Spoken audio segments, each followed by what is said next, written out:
Dapplegrim from the Red Fairy Book.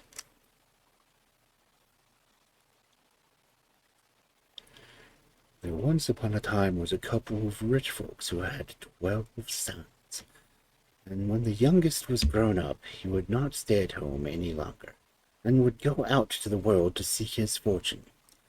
His father and mother said that they thought that he was very well off at home, and that he was welcome to stay with them.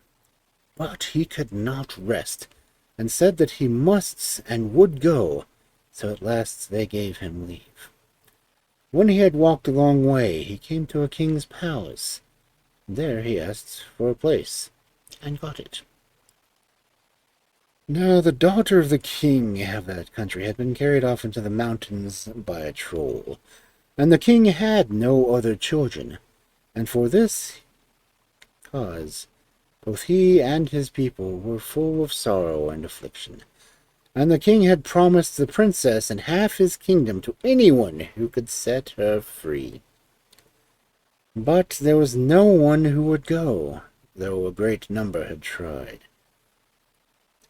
When the youth had been there for the space of a year or so, he wanted to go home again and pay visits to his parents.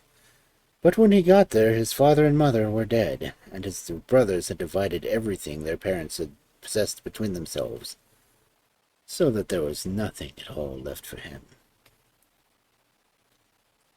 "Shall I then receive nothing at all of my inheritance?" asked the youth. "Who could know that you were still alive, you who have been a wanderer so long?" answered the brothers. "However, there are 12 mares upon the hill which we have not yet divided among us. If you would like to have them for your share, you may take them." So the youth, well pleased with this, thanked them, and at once set off to the hill where the 12 mares were pastured. When he got up there and he found them, each mare had her foal, and by one side of them was a big dapple gray foal, which was so sleek that it shone again. "Well, my little foal, you are a fine fellow," said the youth. "Yes, but if you kill all the other little foals so that I can suck at the mares for a year, you shall see how big and handsome I shall be then," said the foal. So the youth did this. He killed all 12 foals, and then he went again. Next year, when he came home again to look after his mares and the foal, it was as fat as it could be, but its coat shone with brightness, and it was so big that the lad had the greatest difficulty in getting on its back. Each of the mares had had another foal. "Well, it's evident that I've lost nothing in letting you suck all the mares," the lad said to the yearling. "Now that you are quite big enough, you must come away with me." "No," said the colt. "I must stay here another year. Kill the 12 little foals, and then I can suck all the mares this year also, and you shall see how big and handsome I shall be next summer." So the youth did it again, and when he went up the hill next year to look after his colt and the mares, each of the mares had her foal again, but the dappled colt was so big that when the lad wanted to feel its neck to see how fat it was, he could not reach up to it. It was so high, and it was so bright that the light glanced off of its coat. "Big and handsome as you were last year, my colt, but this year you are ever so much handsomer," said the youth. "In all the king's court there is no such horse to be found, and now you shall come away with me." "No," replied the dappled colt once more. "I must stay here another year. You must kill the 12 little foals again, so that I may suck the mares this year also, and then come and look for me in the summer." So the youth did it again, and he killed all the little foals, and then went home again. But next year, when he returned to look after the dappled colt and the mares, he was quite appalled. He had never imagined that any horse could become so big and overgrown, for the dappled horse had to lie down on all fours before the youth could get on his back, and it was very hard to do that even when it was lying down. and it was so plump that the coat shone so and glistened that it had been as if a looking glass.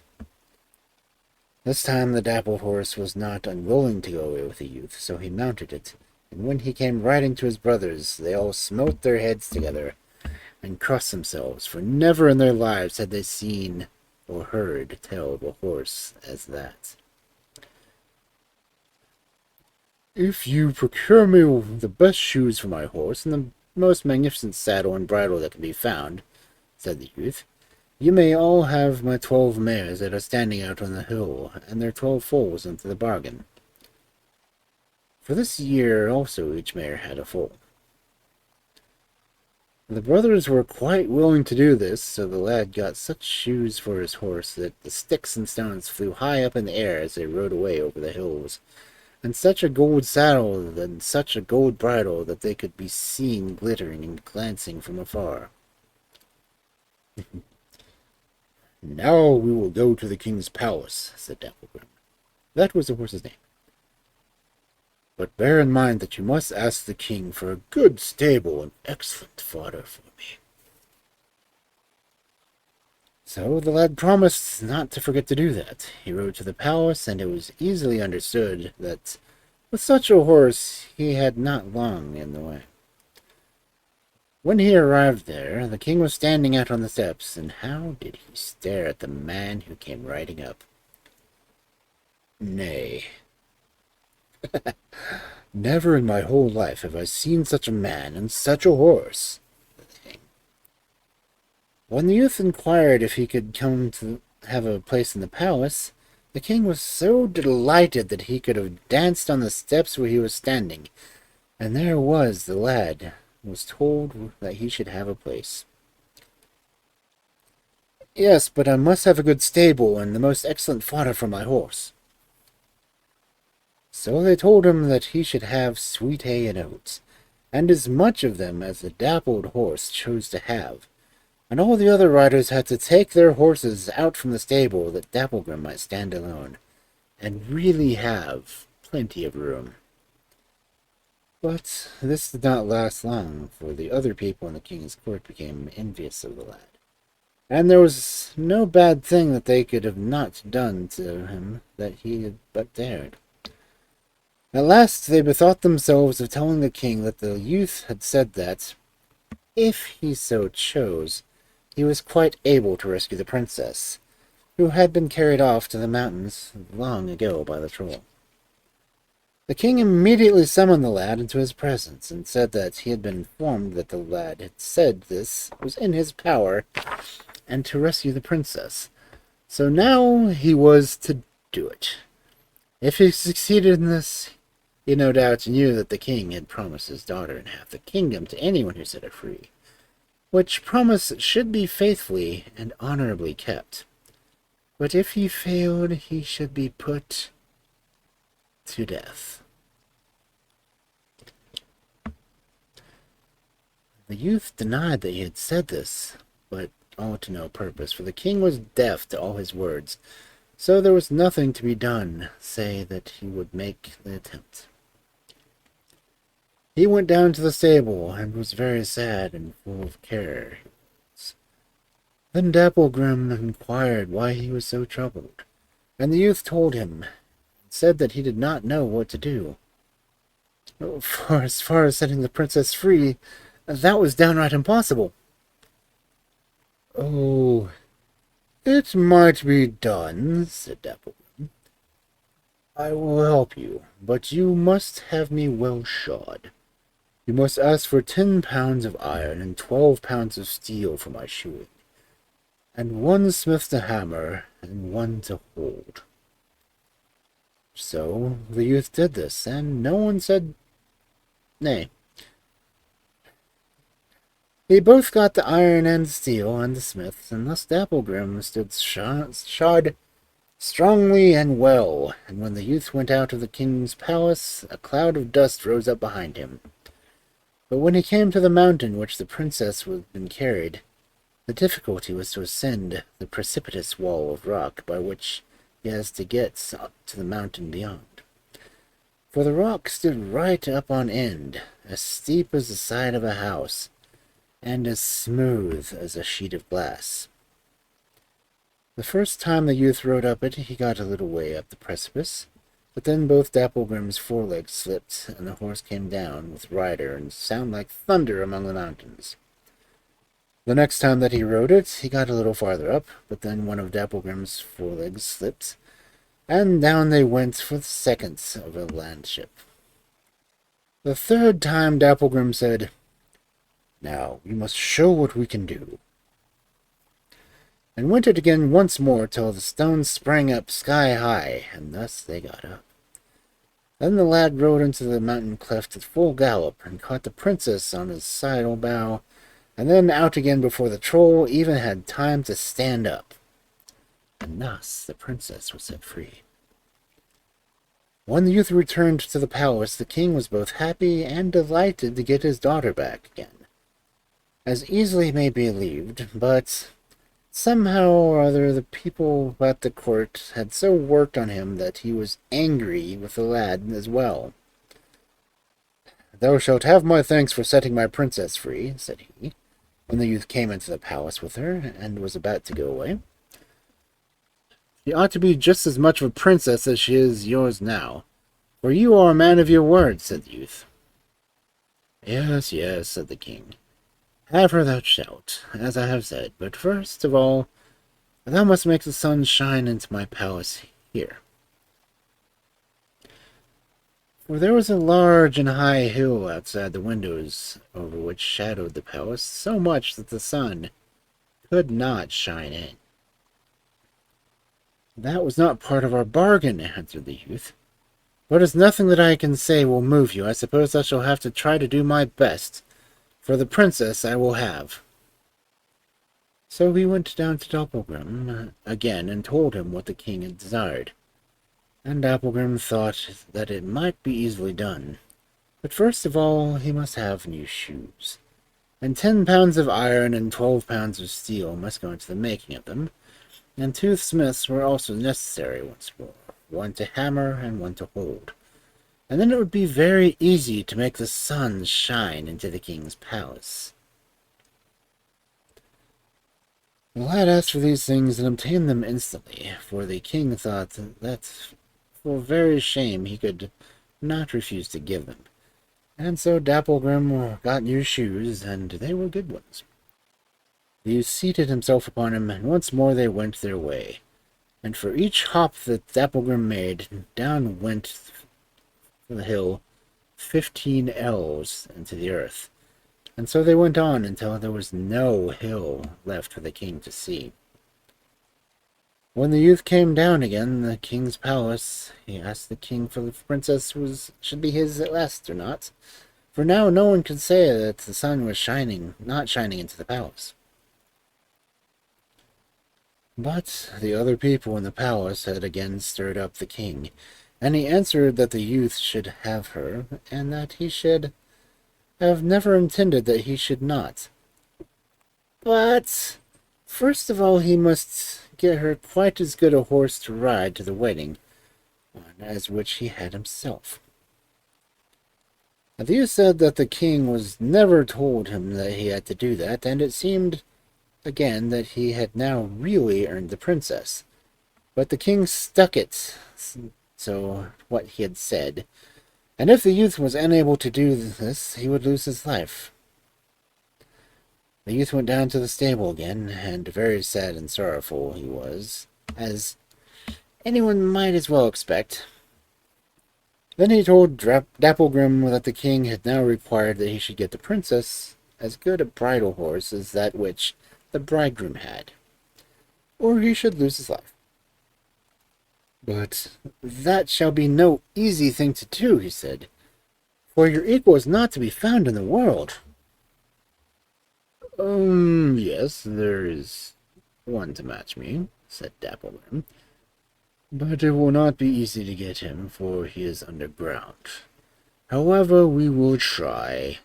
You must now go up to the king and ask for new shoes for me, and for them we must again have 10 pounds of iron and 12 pounds of steel, and the 2 smiths, one to hammer and one to hold, of course." But be very particular to see that the hooks are very sharp. And you must also ask for 12 barrels of rye, 12 slaughtered oxen. We must have them with us. And all of the 12 ox hides with 12 spiked barrels set in each of them. All of these things we must have. Likewise, a barrel of tar with 12 tons of tar in it.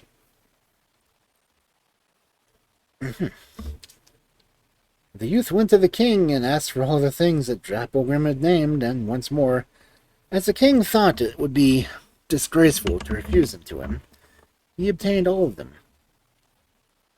So he mounted Dapplegrim and rode away from the court, and when he had ridden for a long, long time over hills and moors, Dapplegrim asked him, "Do you hear anything?" "Yes, there's such a dreadful whistling up above in the air that I think I am growing alarmed," said the youth. "That is all the wild birds in the forest flying about. They're sent to stop us," said Dapplegrim. "But just cut a hole in the corn sacks, and then they will be so busy with the corn that they will forget all about us."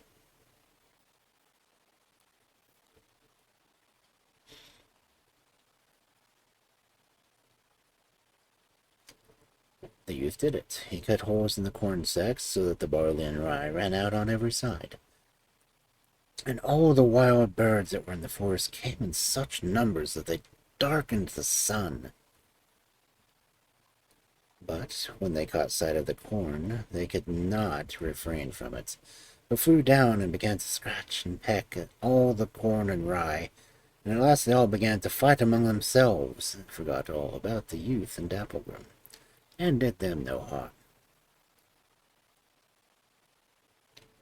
And the youth rode onwards for a long, long time, over hill and dale, over rocky places and morasses. And then Dapplegrim began to listen again, and asked the youth if he heard anything now. "Yes, I hear such a dreadful crackling and crashing in the forest on every side. I think that I shall really be afraid," said the youth. "And that is all the wild beasts in the forest," said Dapplegrim. "They are sent out to stop us. But just throw out the 12 carcasses of the oxen, and they will be so much occupied with them that they will quite forget about us." So the youth sent out the carcasses of the oxen, and then all the wild beasts in the forest, both bears and wolves and lions and grim beasts of all kinds, came. But when they caught sight of the carcasses, the oxen, they began to fight for them, till the blood flowed, and they completely forgot about Dapplegrim and the youth. So the youth rode onwards again, and many, many were the new scenes they saw, for traveling on Dapplegrim's back was not traveling slowly, as may be imagined. And then Dapplegrim neighed. "Do you hear anything?" he said.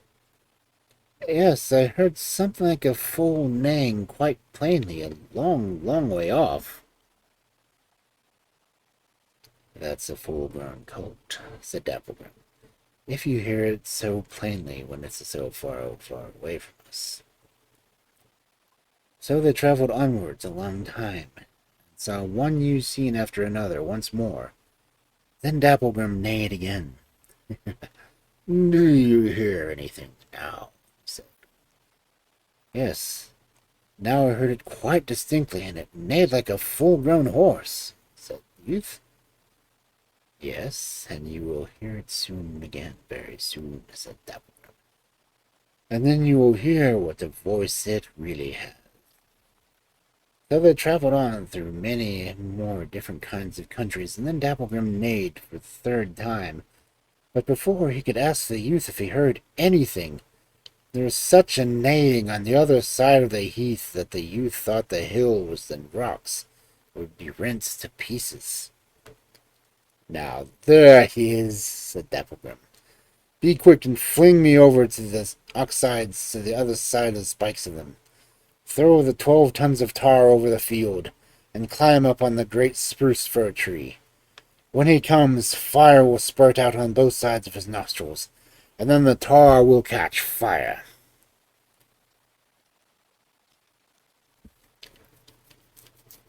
Now, mark that I say, if the fire ascends, I conquer. If it sinks, I fail. But if you see that I am winning, fling the bridle, which you must take off me over his head, and then he will become quite gentle. Just as the youth had flung all the hides with the spikes over Dapplegrim, and the tar over the field, he got up safely in the spruce shire. A horse came with flames spouting from his nostrils, and the tar caught fire in a moment, and Dapplegrim and the horse began to fight until stones leapt up into the sky.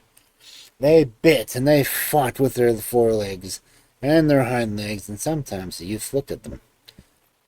And sometimes he looked at the tar, but at the last of the flames began to rise, for wherever the strange horse bit, or whoever kicked, he hit a spot in the spikes of the hide. And at length he had to yield. When the youth saw that, he was not long in getting down from the tree and flinging the bridle over the horse's head, and then he became so tame that he might have been led by a thin string. This horse was dappled too, and so like Dapplegrim that no one could distinguish one from the other. The youth seated himself on the dappled horse which he had just captured, and rode home again to the king's palace, and Dapplegrim ran loose by his side. When he got there, the king was standing outside in the courtyard. "Can you tell me which horse I have caught, and which one is the one I had before?" said the youth. "If you can't, I think your daughter is mine."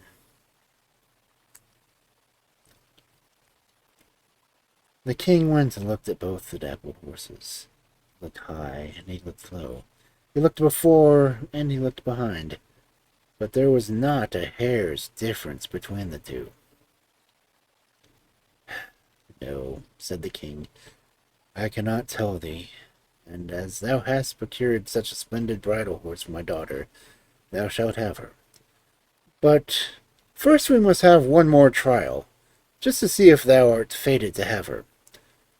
She shall hide herself twice, and then thou shalt hide thyself twice. If thou canst find her each time that she hides herself, and if she cannot find thee in thy hiding places, then it is fated, and thou shalt have the princess." "That, too, was not in our bargain," said the youth. "But we will make this trial, since it must be done." So the king's daughter was to hide herself. Then she changed herself into a duck, and lay swimming in a lake that was just outside the palace. But the youth went down into the stable and asked Dapplegrim what she had done with herself. "Oh, all you have to do is take your gun and go down to the water and aim at the duck which is swimming about there, and she will discover herself," said Dapplegrim. The youth snatched up his gun and ran to the lake. "We'll just have to shoot at that duck," he said, and begins to aim. "Oh, no, dear friend, don't shoot at his eyes," said the princess. So he had found her once. The second time the princess changed herself into a loaf, and laid herself on the table among 4 other loaves. And then she was so like the other loaves that no one could see any difference between them. But the youth again went down to the stable to Dapplegrim, told him that the princess had hidden herself again, and that he had not the least idea what had become of her. "Oh, just take a large bread knife, sharpen it, and pretend that you are going to cut straight through the third of the 4 loaves which are lying on the kitchen table in the king's palace. Count them right to left, and you will soon find her," said Dapplegrim. So the youth went to the kitchen and began to sharpen the largest bread knife that he could find. And then he caught hold of the 3rd loaf on the left-hand side, and put the knife to it as if he meant to cut it straight in two. "I'll have a bit of this bread for myself," he said. "No, dear friend, don't cut, it is I," said the princess again. So he had found her a second time. And now it was his turn to go and hide himself. Dapplegrim had given him such good instructions that it was not easy to find him. First he turned himself into a horsefly and hid himself in Dapplegrim's left nostril.